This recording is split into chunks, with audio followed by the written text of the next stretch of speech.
本會簡介：敝會中國香港摔跤總會自1997年開始籌組，並開設工作坊，於社區及本地嘅大學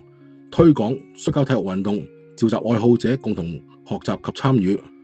期間，本會持續多年向國內舉摔由重競技管理中心取經觀摩及學習，於2008年經國際摔跤聯合會評核，在國際委員大會通過，成為香港地區唯一授權嘅附設組織，負責管理奧運摔跤及中國式摔跤項目在港嘅推廣發展、教學、辦賽事宜以及簽發運動員嘅許可證明。獲發認可嘅運動員可以代表香港參與各類型國際奧委會認可嘅賽事，例如亞洲錦標賽事、世界錦標賽事、亞運以及奧運等。本會亦都多次參與亞洲及世界級別賽事。早喺2023年已經有學員躋身喺奧運嘅外圍計分賽事當中，至到2025年更加有第15屆全國運動會中國式摔跤項目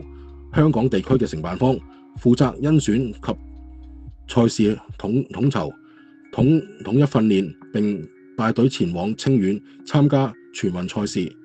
在發展體育競技嘅同時，本會亦都積極透過社區服務回饋社會，致力將中國式摔跤項目深層次地推進社區各階層。服務嘅對象包括有少數族裔、弱勢社群、長者、護理人員、家居照顧者。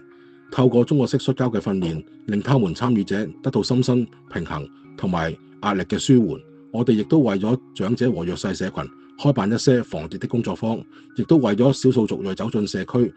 而開辦簡易廣東話嘅摔跤課程。近年來，本會亦都響應國家15+5規劃，積極向粵港澳大灣區發展，促進三地嘅合作。目標係將中國式摔跤打造成全民健身嘅目標標誌性項目。我哋